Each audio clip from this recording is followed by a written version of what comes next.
Assalamualaikum warahmatullahi wabarakatuh. Waalaikumsalam, Prof. Ibu, Sehat, Bapak, Prof. saudara-saudara yang saya hormati, sesi ke-64 ini kita masih membicarakan tentang BUMN.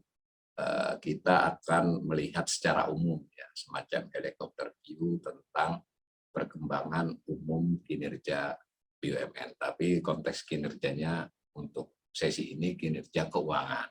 Nah, kinerja untuk beberapa hal lain nanti kita coba bicarakan di sesi yang terkait dengan klasternya. Nah, secara umum sebagian sebenarnya sudah kita sedikit singgung secara lisan di slide sebelumnya. Tentang keuangan ini ada penyertaan modal negara kepada BUMN. Karena BUMN itu tadi kan badan usaha yang 10 atau sebagian modalnya dimiliki oleh negara melalui penyertaan dari kekayaan negara yang dipisahkan. Itu penyertaan modal ini dikenal sebagai penyertaan modal negara yang disebut dahulu disebutnya penyertaan modal pemerintah. Nah, sekarang pun di laporan keuangan pemerintah pusat dua kata itu kadang bertukar dengan lebih banyak memakai PMN daripada PMP. Jadi jangan confuse ya, sama itu maksudnya. Nah, sebagian PMN ini alokasi dana press money dari APBN. Jadi memang berupa press money dari APBN. Sebagiannya bisa berupa aset tetap, jadi aset pemerintah yang di kementerian kah, yang di BLU kah, pokoknya aset pemerintah yaitu tanah kah, apakah yang lalu disetorkan kepada BUMN itu menjadi PMN, dinilai tentu saja. Itu bisa juga kan pemerintah masih memiliki di BUMN bersangkutan bagian laba yang belum diserahkan, ya, maksudnya memang tidak dibagikan cadangan di BUMN tersebut, itu bisa kemudian disepakati, tentu melalui prosedur ya. Nah, jangan lupa PMN ini harus persetujuan DPR, jadi tidak bisa pemerintah dan dalam hal ini Kementerian BUMN tidak bisa, dengan BUMN bersangkutan nggak bisa, harus persetujuan DPR. Perkara Anda lalu, DPR kan tinggal ngetok saja, itu soal lain, tapi secara hukum tetap harus persetujuan DPR. Jadi bisa cadangan BUMN dipindah. Nah, karena itu secara teknis khusus BUMN, bukan anak dan cucu loh ya, itu tercatat dalam APBN, PMN atau PMP. Nah, di dalam APBN itu kan cash flow. Cash flow itu berarti kan dia adalah arus masuk dan arus keluar ya, penerimaan dan pengeluaran. Nah, penerimaan itu ada yang pendapatan, ada yang penerimaan utang ya, namanya pembiayaan. Pengeluaran juga begitu, ada pengeluaran yang bersifat belanja, ada yang pengeluaran bersifat investasi, disebut pembiayaan investasi. Nah, di dalam APBN memang tidak disebut biasanya, tapi dalam laporan keuangan pemerintah pusat LKPP yang ini sedang disusun sekarang ini untuk diserahkan kepada BPK untuk diaudit, nanti baru diserahkan kepada DPR untuk yang sudah berjalan. Itu disebut dengan investasi jangka panjang yang bersifat permanen. Jadi PMN itu bersifat pengeluaran di dalam pembiayaan investasi, lalu di LKPP merupakan bagian dari investasi jangka panjang yang bersifat permanen. Bagian berarti kan tidak semuanya kepada BUMN saja. Nah, investasi permanen itu investasi jangka panjang artinya lebih dari 1 tahun, yang dimaksudkan untuk dimiliki secara terus-menerus, berkelanjutan tanpa ada niat untuk diperjualbelikan atau ditarik kembali. Nah, bahwa nanti ada privatisasi lain, bukan diniatin sejak awal. Ya, ini dibedakan ketika pemerintah investasi, nanti memang dari awal niatnya ini hanya untuk sementara, tidak permanen. Bisa saja lebih dari 1 tahun investasi permanen, tapi investasi jangka panjang, tapi non permanen.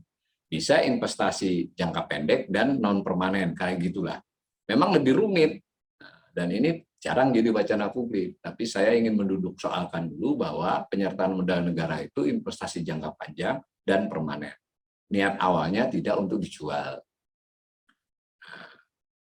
Itu ya. Nah, selain kepada BUMN, PMN itu juga kepada lembaga internasional. Lembaga internasional itu karena kita wajib membayar iuran, misalnya ada apakah lembaga Islam, keuangan Islam internasional, juga kepada beberapa lembaga internasional yang kita jadi anggota. Nah, tadi saya ingatkan juga ada badan usaha yang bukan BUMN, badan usaha lainnya. Salah satu yang sekarang menonjol di depan itu apa itu? lembaga pembiayaan investasi Indonesia itu kan beda, itu bukan BUMN. Begitu juga lembaga pengembangan ekspor, lembaga pengembangan ekspor Indonesia LPI itu juga bukan BUMN, juga bukan BLU, itu badan usaha lainnya namanya. Ya, berbadan hukum, dia dipisahkan, tapi bukan BUMN. Kalau BLU tidak dipisahkan. Nah, mari kita lihat PMN kepada BUMN dari tahun ke tahun di slide yang bergrafik. Nah, kalau kita lihat dari grafik ini, itu PMN kepada BUMN di tahun 2005 sampai dengan tahun 2014, itu kisarannya 4,4 triliun saja, kadang 3 triliun, 2 triliun, pernah 6, pernah 7. Kalau di rata-rata ya 4,4. Sampai 2014. Sederhananya daerah pemerintahan Pak SBY. Nah, di era Pak Jokowi lah penyertaan modal negara itu langsung melesat dari 3 triliun tahun 2014 menjadi 64,53 triliun. Ini realisasi ya, sudah realisasi ya, bukan rencana. Naik berapa itu? Berapa puluh kali lipat ya, 20 kali lipat lebih. Di tahun 2016 turun sedikit, tapi masih tinggi juga, 50,46. Baru di 2017 itu turun 6,3. Ingat, jangan lupa ya, Sri Mulyani kembali itu di tahun 2017. Dia tahan lagi di 2018 3,6. Tapi 2019 dorong lagi 17,8. Dorong lagi 2020-2021, alasannya pandemi. Kalau 2015-2016, alasannya penugasan. Nanti kalau kita cek, banyak BUMN yang terkait penugasan.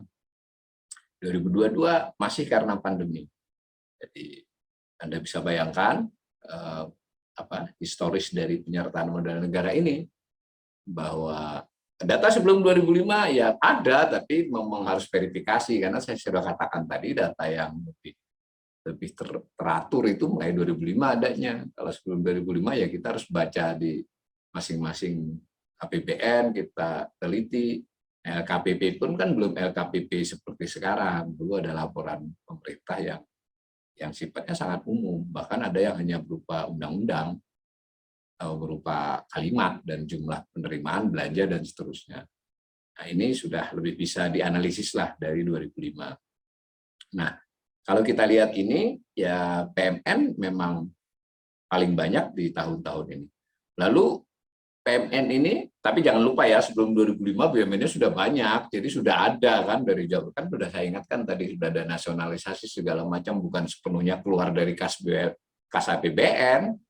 Ya, zaman awal Orde Lama, Orde Baru kan banyak yang diambil alih. Nah, ini kan terusannya, menambahinya tiap tahun. Nah, setiap tahun PMN itu ada yang kepada 3 BUMN, 6 BUMN, 10 BUMN, maupun belasan BUMN. Kita ambil yang karena yang ramai 2015 sampai 2022, di slide berikutnya kita perlihatkan saja contoh BUMN yang dapat di tahun 2015 sampai 2022. Nah, di slide berikut itu kelihatan. Jadi 2015 itu banyak banget, ada beberapa belas, satu ya sekitar 19 BUMN, 2016 berkurang sedikit, 2017 hanya 1, 2, 3, 4, 5, 6, 2018 hanya 1, 2019 hanya 3, 2020 kembali membanyak, 2021 semula 37,5 triliun, dan tidak dirubah sebenarnya APBN-nya, tapi DPR menyetujui di realisasi sementara yang sudah diumumkan, itu menjadi hampir lipat 2, 71,3 triliun. Anda baca saja itu, misalnya utama karya dari 6,20 baris kedua ya, ditambahi menjadi 25,20. Masih mau dapat lagi 2022 23,85. Padahal di APBN 2021 hanya dianggarkan 6,2. Silakan ya. Perusahaan listrik negara itu di APBN dapat 2021, kemudian 2000 realisasi sudah di 2022 juga dapat. Di dalam beberapa wacana penjelasan itu memang ini salah satunya dalam rangka membackupi proyek kereta api cepat. Utama karya dalam rangka membackupi jalan tol Trans Sumatera, semacam itu, silahkan dilihat. Nah, kemudian ada sarana multi infrastruktur, nah itu kan yang dari Kementerian Keuangan, lalu ada penjaminan infrastruktur Indonesia, nah dan seterusnya. Nah, kemudian yang gede juga itu PT Bahana Pembinaan Usaha Indonesia, itu karena PT Pembinaan Usaha Indonesia itu sempat dapat 2019-2020 besar karena memang untuk membackupi kredit ultramikro yang tidak lewat perbankan. Nah, sedangkan 2021 besar itu karena dicadangkan untuk holding yang akan membackupi asuransi Jiwasraya. Cerita-cerita dibaliknya nanti kita akan ada sesi klaster ya nanti keuangan. Jadi PT Bahana Pembinaan Usaha Indonesia itu jadi dapat banyak, padahal dia aslinya ya semacam perusahaan pembiayaan. Nah, itu karena akan membackupi asuransi Jiwasraya. Ya, kita tidak tahu lagi berikutnya bagaimana. Lalu PMN kepada BUMN ini kan dari tahun ke tahun terakumulasi, ditambah dengan sebelum ada data PMN yang tadi mau nasionalisasi atau PMN di tahun-tahun yang belum banyak catatannya belum rapi, itu kan menambah modal di BUMN yang bersangkutan. Sebagian BUMN kalaupun merugi kan tetap tidak bangkrut misalnya. Ada juga yang bahkan untung seperti BUMN Keuangan, BUMN Farmasi, dan seterusnya namanya yang untung juga. Itu berkembang. Berarti kan modal pemerintah di situ kan berkembang di BUMN tersebut. Dan jangan lupa ketika dia sebagai perusahaan swasta boleh revaluasi dong. Tapi khusus BUMN ada aturan. Kalau dia revaluasi itu kan dia punya tanah, punya mesin, punya apa kan bisa dinilai ulang, dan revaluasi itu cenderungnya meningkatkan, jarang menurunkan ya, kecuali perusahaan merugi. Perusahaan yang normal tidak laba-laba banget atau tidak rugi-rugi yang bangkrut, nah itu revaluasi cenderung menambah. Karena itu penyertaan modal negara yang sifatnya tahunan itu tampak di APBN. Tampak di APBN seperti tadi slide sebelum ini maupun di angka-angka ini. Lalu dia terakumulasi, misalnya tadi seperti PT Kereta Api Indonesia dapatkan beberapa kali itu. Sebelumnya juga dia sudah punya aset. Dari aset itu kan ada nilai ekuitas. Dari ekuitas itu ada ekuitasnya pemerintah. Sebagian, kalau apalagi bisa 100% kan untuk beberapa BUMN. Maka dicatatlah oleh laporan keuangan pemerintah pusat penyertaan modal negara dalam konteks sebagai neraca. Tadi penyertaan modal negara kepada BUMN dalam konteks APBN. Di slide berikut, Mbak. Itu kalau neraca pada tahun 2020 itu tercatat 2.343 triliun. Jadi nilai modal pemerintah di BUMN itu 2.343 triliun per akhir 2020. Ini di LKPP, nggak di APBN, nggak ada. LKPP itu laporan pemerintah, antara lain tentang APBN, tapi juga tentang neraca. Neraca berarti kan di dalam neraca itu pemerintah punya apa saja. Nah, itu salah satunya adalah duit aset mereka di BUMN. Ini penting ya dibuat gambaran. Berarti ini bukan aset BUMN. Aset BUMN-nya bisa 3 atau 4 kali lipat. Ini adalah ekuitas pemerintah di BUMN. Modal. Aset kan termasuk macam-macam, masuk utang juga. Nah, 2.343. Nah, Anda lihat itu gambarnya dari 2005 sampai 2020. Sebetulnya naik terus sih, tapi naiknya alamiah. Kecuali 2014 ke 2015. Dan nanti di 2017 itu juga ada aspek itu, 2016. Itu sebenarnya kan ada revaluasi. Jadi dilakukan revaluasi yang sebagian besar dicatat di tahun 2015, sebagian lagi di 2016. Jadi nilai penyertaan modal pemerintah di BUMN itu dinilai ulang. Atas dasar tentu revaluasi BUMN-nya sendiri dulu.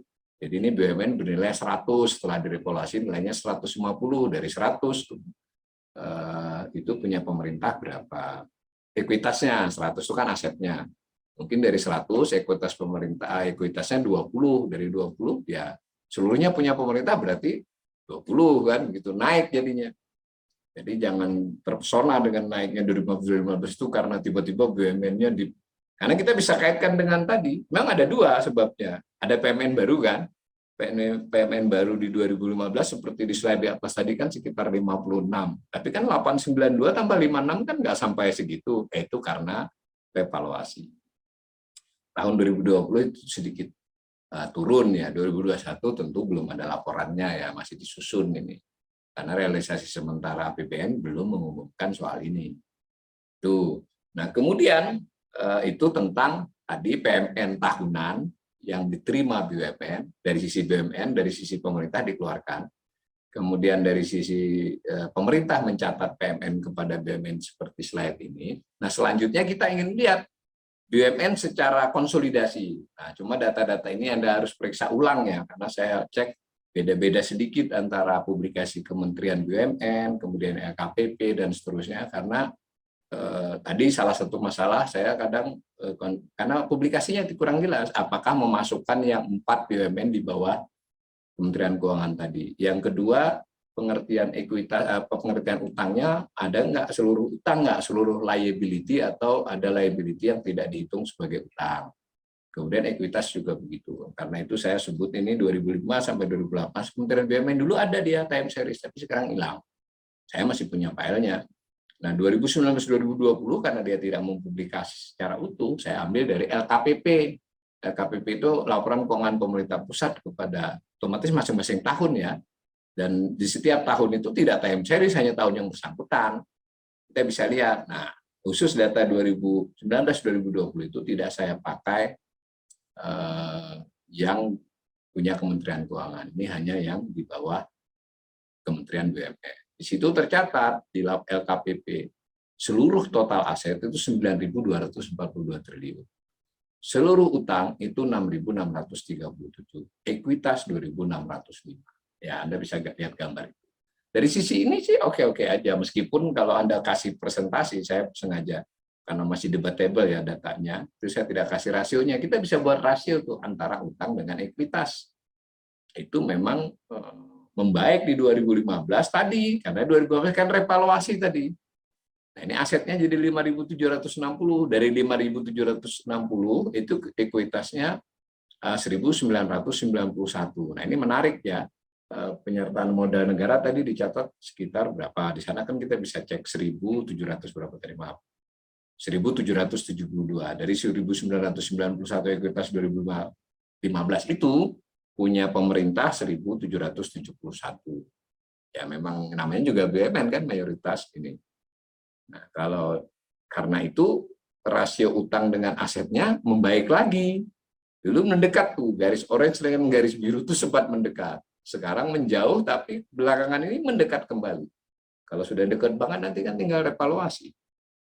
Tapi saya ingin ingatkan, data-data ini bisa berubah total ketika ada kejadian-kejadian yang monumental ya, misalnya satu BUMN bangkrut atau harus direstrukturisasi sedemikian rupa, itu bisa berubah. Karena misalnya aset Jiwasraya itu benar seperti itu, sementara utangnya benar misalnya. Garuda bagaimana? Ini kan masih masukin semua sesuai dengan. Tapi ini memang dalam catatan 2020 ekuitas Garuda sudah tercatat negatif, makanya itu ada ekuitas yang turun kan, itu salah satu sumbangan dari Garuda. Nanti kita akan bicarakan di sesi tertentu untuk masing-masing klaster. Data terkini bagaimana 2021? Nah, tadi sudah saya katakan laporan tahunannya belum keluar, tapi ada publikasi yang saya juga terkejut, berarti baru bulan ini ya, saya lama nggak mengunjungi BUMN, ada sebulan. Saya kunjungi tadi, ada publikasi, langsung saya download. Anda silakan download juga itu 30 halaman. Ada versi bahasa Inggris dan bahasa Indonesia. Nah, maka datanya di slide berikut Mbak Rama, itu disebut sampai dengan September 2021. Nah, 2021, September ya, belum Desember, jadi apalagi Desember juga ini belum jelas, belum audit, itu 8.787 triliun. Sementara di 800 di Desember 2020 dia 8.312. Jadi agak beda dengan data di atas tadi. Di atas tadi 8743, di sini hanya 8312. Jadi ada perbedaan definisi, saya belum tahu di mana. Nah, yang penting kalau berdasarkan ini, kalau apel dengan apel, dia sudah terjadi kenaikan aset di 2021 dibandingkan dengan 2020.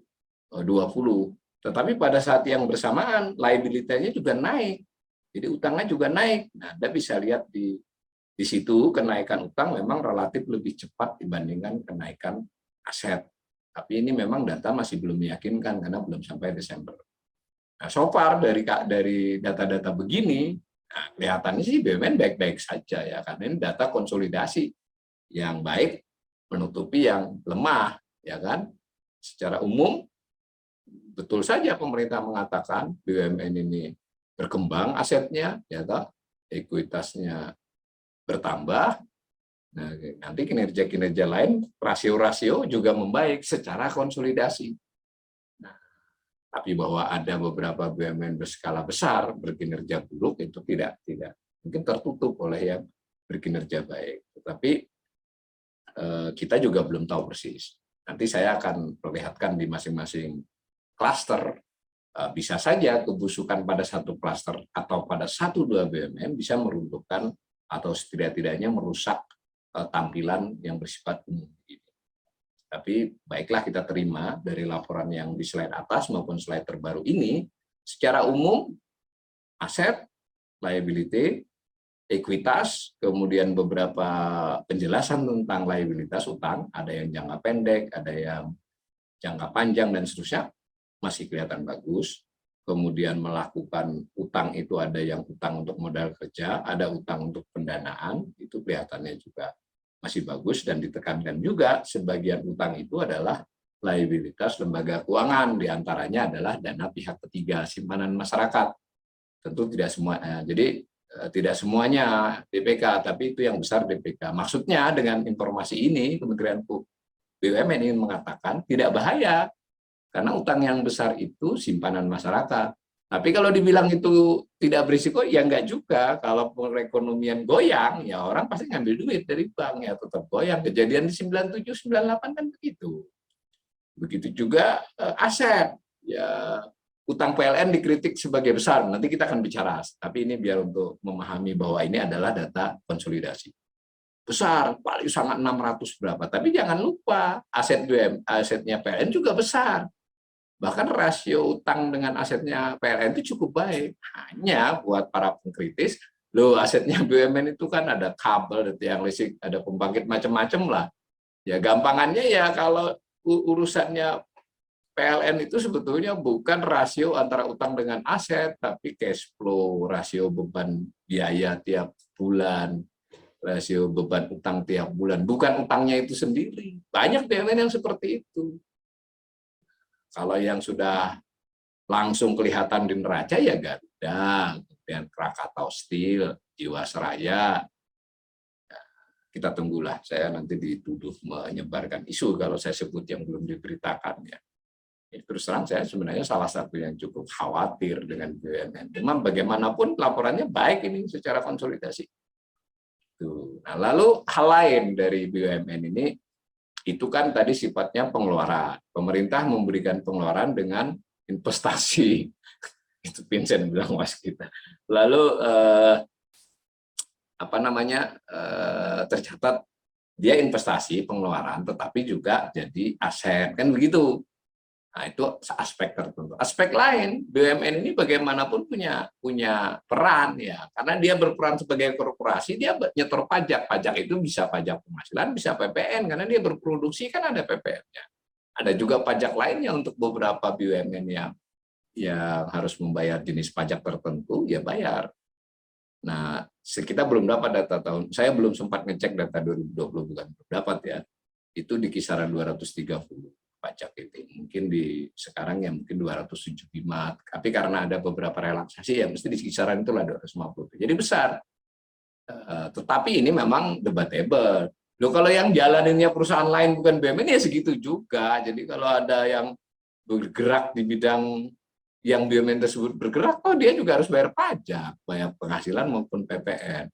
Jadi saya sering menyanggah klaim ini peran BUMN begini-begini terhadap pajak. Ya betul, catatannya begitu. Tapi itu karena dia bergerak di sektor itu. Coba kasihkan sektor itu ke yang lain. Ya sama, dia bayar pajak segitu juga. Ada juga PNBP, Pertamina, terus beberapa perusahaan terkait sumber daya.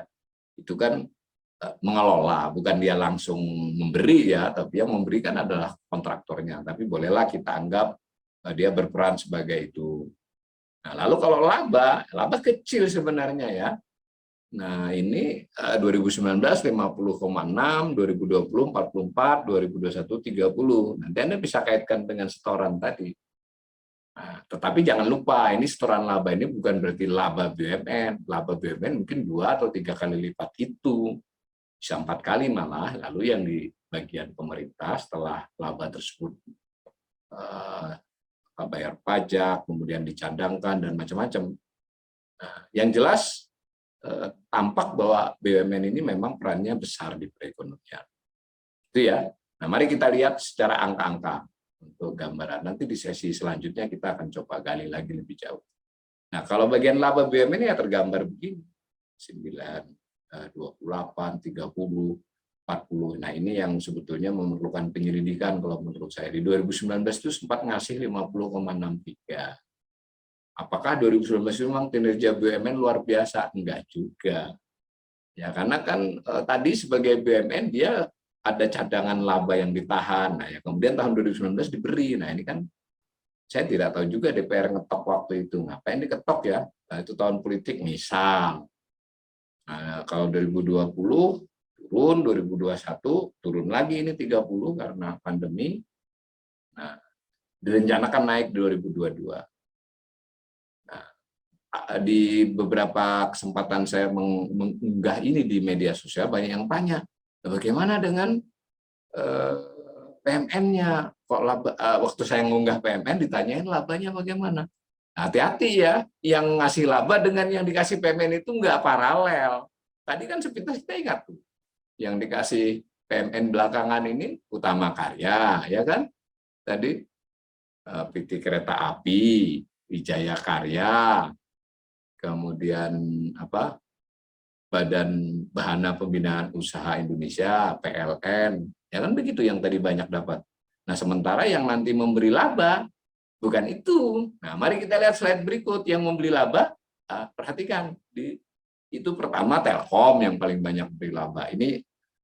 Ini saya ambil dari era APBN ya, kita belum tahu. Itu outlook itu perakiraan bulan bulan Agustus kemarin terhadap 2021. Mungkin realisasinya nggak jauh dari itu.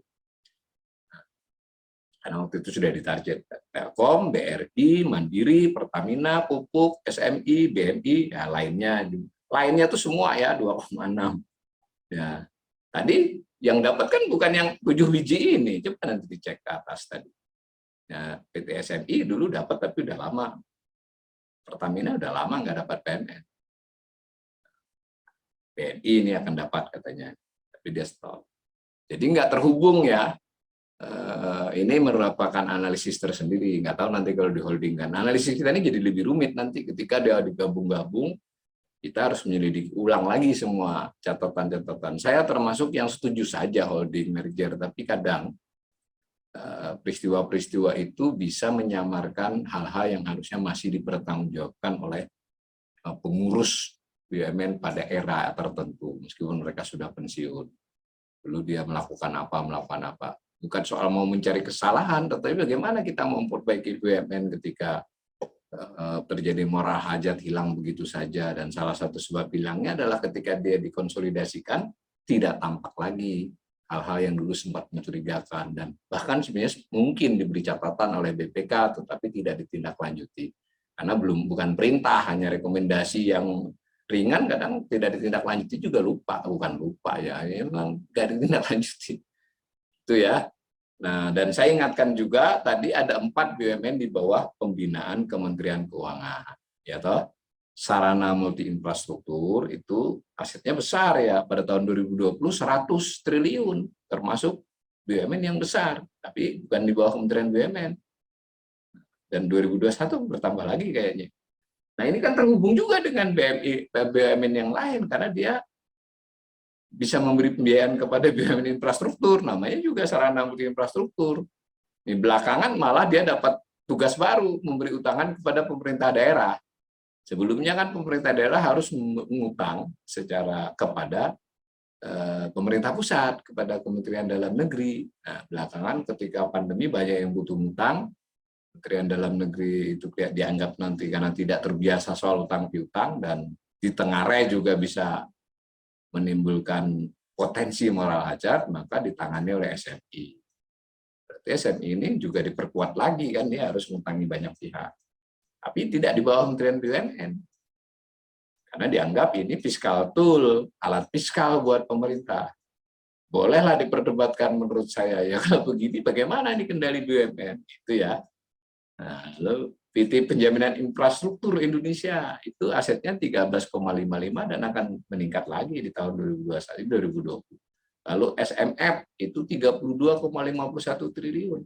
Kalau GDP ini jarang dibicarakan, ini karena hubungan sejarah saja, ini kan GDP energi ini hubungan sejarah, sebenarnya bukan fiskal tool, harus ini segera diserahkan ke Kementerian BUMN mestinya 4,81 T asetnya ya, aset ya, bukan ekuitas, bukan PMN, tapi kan gede itu. Nah, total asetnya 151, kita nggak tahu di 2021. Lalu saya tadi sudah mengingatkan, ada satu yang sudah mulai dibentuk 2020, tapi saya belum ngecek tadi 2020 dia sudah dapat PMN atau belum. Di 2021 dapat, namanya Lembaga Pengelolaan Investasi Indonesia. Kalau saya tidak salah ingat, itu semula akan dikasih 10 triliun, tapi ada kemungkinan sudah 20 ya. Nah, karena ini jadi kayak apa itu? Apa namanya itu? SWF ya, sovereign wealth itu. Tapi ya ini agak unik juga, dikasih modal lalu dia ngumpulin juga dari BUMN, karena memang begitu kan konsepnya crowdfunding itu kan. Tapi yang ingin saya tekankan, pengawasan memang jadi agak rumit ini tadi. SMI bisa ngutangi BUMN, bukan hanya bank, dia juga bisa dapat PMN, BUMN. LVI ini pada prinsipnya juga nanti bisa membiayai, bukan pada prinsipnya, bisa memang akan membiayai investasi. Nah, terkait dengan BUMN juga, kalau investasinya tertentu, operatornya BUMN. Jadi lebih rumit lah untuk studi ini. Saya terus terang termasuk masih meraba-raba, masih ngecek, tentu mungkin butuh kawan-kawan yang lebih punya akses, lebih telaten untuk mencari informasi satu persatu ya. Karena itu jatuhnya atau bangkrutnya atau restrukturisasinya 1, 2, 3 BUMN itu tidak sederhana ya. Pasti BUMN tersebut berutang kepada bank BUMN. Kemudian berutang mungkin kepada SMI. Bisa jadi juga terkait dengan PT Penjaminan Infrastruktur kan, karena dia sebagian utangnya dijamin. Itu loh. Berantai kan. Kalau bank BUMN misalnya terganggu, ya itu panjang cerita juga. Kalaupun dia tidak bangkrut, bisa mengurangi bagian laba dia yang diberikan kepada pemerintah. Nah, kalau kita mau nyambung diskusi kita dari ulasan-ulasan sebelumnya, bentuknya asetnya bank BUMN, salah satu yang cukup besar adalah berupa kepemilikannya kepada SBN, Surat Berharga Negara. Jadi ini terhubung semua. Sehingga memang agak kompleks di depan ini untuk hubungan keuangan antar BUMN, keuangan negara. Nanti sesi besok Jumat depan kita akan bicara lebih detail tentang hubungan keuangan. Nah, salah satu yang bukan BUMN adalah Lembaga Pembiayaan Ekspor Indonesia. Dia tidak BUMN, tidak BLU. Jadi BLU itu tidak dipisahkan. No, banyak BLU itu ratusan ya, karena ada di banyak kementerian kan. Nah, itu tidak dipisahkan, termasuk kalau yang Anda bisa bayangkan kan rumah sakit, perguruan tinggi, itu BLU kan. Nah, dia melaporkan aset utang, nah, itu bagian dari aset utang keseluruhan keuangan negara, keuangan pemerintah pusat. Sementara kalau BUMN itu dia tidak langsung, dia memiliki laporan sendiri, nah bagian pemerintah di PMN-nya saja, di ekuitasnya. Nah, sementara badan usaha lainnya ini dipisah. Berarti dia persis BUMN, tapi bukan BUMN. Karena punya tugas-tugas khusus. Salah satunya Lembaga Pembiayaan Ekspor Indonesia. Dulu ini Bank Eksim, waktu dia Bank Eksim, dia BUMN. Nah, hati-hati ya, asetnya 92,08 triliun. Dan masih memperoleh di 2021. Ini salah satu yang dikhawatirkan akan menjadi pembicaraan publik di masa-masa mendatang ini, karena informasi yang beredar ada beberapa fraud ya di LPI ini, karena duitnya banyak itu 92 itu banyak ya, triliun loh. Ada fraud. Nah, di LPI ini kan juga membiayai memberi pembiayaan kepada yang ekspor. Eksportir mana yang diberi pembiayaan? Eksportir betulan, eksportir fiktif, atau eksportir kelompok tertentu, dan seterusnya. Nah, kalau ini juga ke publik, ya kita tidak tahu. Belum ya. Sudah ada kemarin sempat beberapa bulan yang lalu, direktur sudah dipanggil kayaknya oleh KPK. Ada yang dipanggil sudah. Nah, itu tentang BUMN di luar Kementerian BUMN dan ditambah dengan salah satu contoh LPI, dan saya ingin ingatkan LPI saya belum bisa menganalisis yang disebut yang termasuk badan usaha lainnya juga, bukan BUMN, bukan BLU. Nah, terakhir untuk sesi ini saya ingin mengingatkan bahwa salah satu pemicu kemungkinan BUMN ini bisa menimbulkan masalah keseluruhan itu adalah terkait dengan utang luar negeri BUMN. Utang luar negeri BUMN ini dicatat sebagai utang swasta. Jadi bukan utang pemerintah ya. Jadi utang luar negeri terdiri dari utang pemerintah dan utang swasta. Nah, si utang BUMN itu adalah utang swasta. Nah, yang menarik adalah utang luar negeri BUMN ini di 4 tahun terakhir itu meningkat pesat tuh 2018, 19, 20, 21. Nah, porsi terhadap total swastanya itu mencapai 28,61%. Secara ekstrim kita bandingkan dengan 2007. Utang BUMN itu hanya 3,94 miliar dolar ya. 3,94 miliar dolar itu hanya 6,51% dari total utang swasta. Nah, sementara 2021 sudah data Desember ini, itu utangnya sudah 58,91 miliar. Itu 28,61% dari total utang swasta. Jadi utang sudah banyak utang BUMN. Nah, di antara utang luar negeri BUMN, kalau utang BUMN tadi kita sudah belajar di depan, itu betul sebagiannya adalah utang lembaga keuangan. Jadi dana pihak ketiga atau simpanan masyarakat di bank BUMN itu dicatat sebagai utang. Tetapi khusus untuk ULN itu kecil. Yang terbesar dari ULN BUMN adalah memang utang lembaga keuangan. Jadi utang BUMN klaster energi, nah, ULN BUMN klaster logistik dan infrastruktur, memang utangnya banyak, naik. Kalau tiba-tiba ini bermasalah, jadi kalau tadi ada sedikit, bukan sedikit ya, bermasalah dari utang BUMN, itu satu hal sudah. Hal lain adalah kalau di antara yang bermasalah itu ternyata adalah utang luar negeri, dan bentuknya adalah obligasi, obligasinya si BUMN ya, bukan SBN, itu lebih ketat anunya, wajibannya, dan menimbulkan dampaknya juga, dampak psikologis pasarnya besar. Karena itu ini salah satu yang kelihatannya menjadi pencermatan serius pihak pemerintah ya, dan kekhawatiran buat pengamat seperti saya. Mudah-mudahan tidak seburuk itu. Demikian untuk sesi ini. Assalamualaikum warahmatullahi wabarakatuh.